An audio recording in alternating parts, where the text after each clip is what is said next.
Sabri Zamil Al-Mindhiri, elimu kwa dalili. Lakini tusikubali pia Uislamu kuchezewa. Tuangalie taratibu na njia za kufanya, kitu tusikubali dini yetu kuchezewa. Lakini pia kumuomba sana Allah Subhanahu wa Ta'ala atupe nguvu na atupe salama, atukinge na shari za maadui, sisi pamoja na watawala wetu. Leo imekuwa ni jambo la kawaida katika nchi zetu, akishaingia mtawala wa Kiislamu katika madaraka, makafiri wanafanya njama nyingi sana za kumkwamisha katika jambo mpaka afuate matakwa yao. Hii ni kawaida kwao. Sasa hawa watakiwa sisi tuwatambue katika hili na tuwahami watawala wetu katika hili kwa kuombea dua njema. Tukiingia na sisi katika kuwapiga vita wale wanatumia hiyo ni njia, lengo ni kutufikia kwenye Uislamu wetu. Hatuzungumzi maneno haya kwa ajili ya kujipendekeza, tunazungumza dinan. Muislamu atakiwa ujitambue, lazima uwe na agenda yako ya Kiislamu, usifuate upepo tu kwa sababu fulani kasema fulani kasema. Hawa wana mikakati migumu kabisa dhidi ya Uislamu, na wanapokuwa na nafasi hawana huruma na Waislamu. Ni kweli jamaa zetu tunaishi nao, lakini wana tabia mbaya. Lazima tuyatahadhari, tujitambue sisi, tusigawane kwa sababu ya ukabila wetu, tusigawane kwa sababu ya miji yetu. Kadhia ya Uislamu inapokuja iwe ni Waislamu wote.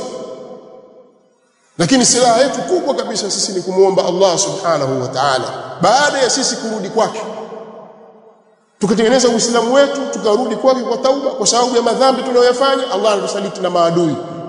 Lakini pia na kuziombea nchi zetu na watawala wetu, Allah awahifadhi dhidi ya maadui. Usilichukulie swala hili kibinafsi, wakati wenzenu hawachukulii kibinafsi, wanawajenga watu wao katika mazingira haya. Mimi sitaki kueleza kwa ndani, lakini nyinyi mwafuatilia mitandao ya kijamii na maneno yanayozungumzwa ni chuki za udini, hakuna kitu kingine. Ni udini, Ukristo ndio ule utawala. Sasa wewe ndugu yako Muislamu ashambuliwa kwa sababu ya Uislamu wake, wewe wacheka, wafurahi, wewe wasaidia, hata kama kweli hakukusaidia wewe, hakukufanyia hiki, hakukufanyia kile, lakini vita inamuelekea ni dini, kwa sababu ya dini yake mnusuru. Hata kama asipokulipa shilingi 10, wewe mnusuru kwa sababu ya dini yake. Basi umeshindwa hata kuomba dua. Wao wanaweza kuwafikiana katika kuupiga Uislamu vita na Waislamu kwa ujumla, alafu wakawafanya na nyinyi pia mshabikia katika jambo hilo. Wanaweza kufanya hivyo. Nchi ngapi za Kiislamu wamezitia moto kwa dhulma na uadui? Gaza imepigwa, ikashambuliwa, ikavunjwa yote.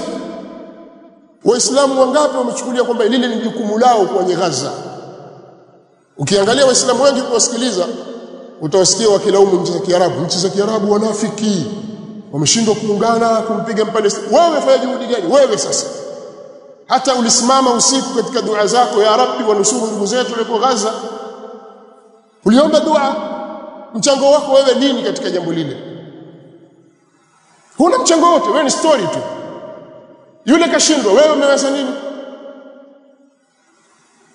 Kwa hiyo tunakwepa yale majukumu na masuhulia tunayofanya sisi, hatumo kwenye mambo yanayotuhusu sisi kwa sababu ya ubinafsi wetu. Ndugu zangu katika imani, tutakwenda kuulizwa mbele ya Allah Subhanahu wa Ta'ala kuhusu hii dini. Tuondoshe ubinafsi wetu katika mambo yanayohusu dini. Yoyote anataka kuigusa dini yetu, awe atumia siasa, awe atumie mambo mengine yasiyokuwa siasa na taratibu nyingine, tumia mila, atumia umiji na njia yoyote atakayotumia kwa ajili ya kutaka kuutweza Uislamu wetu, sisi tusikubali kabisa. Lakini ujue kwamba maadui wa Allah Subhanahu wa Ta'ala hawawezi kusalitiwa juu yetu isipokuwa sisi tutakapoacha dini yetu. Katika aya 11 ya sura Ar-Ra'd, Allah Subhanahu wa Ta'ala anatuambia, inna Allah la yughayyiru ma biqaumin hatta yughayyiru ma bi anfusihim. Hakika Allah hataibadilisha neema iliyowafikia watu, iliyopo kwa watu, mpaka watu wao wenyewe wabadilike. Wa idha arada Allah biqaumin su'a fala maradda lahu. Na Allah akitaka adhabu kwa kaumu yoyote, hakuna wa kuirudisha. Kwa Kwa hiyo ukiona kuna kasoro imejitokeza kwetu na dhaifu imeingia, usilaumu tu, ujue udhaifu umeanzia kwangu na kwako na kwa yule. Tujirekebisheni ndugu zangu katika imani, turudi katika mstari wa sawasawa, tujue kwamba tuna jukumu ya kuilinda na kuitetea dini yetu, na sisi tuwe na dhamira ya kweli kabisa ya kuinusuru dini hii kwa ajili ya Allah subhanahu wa ta'ala.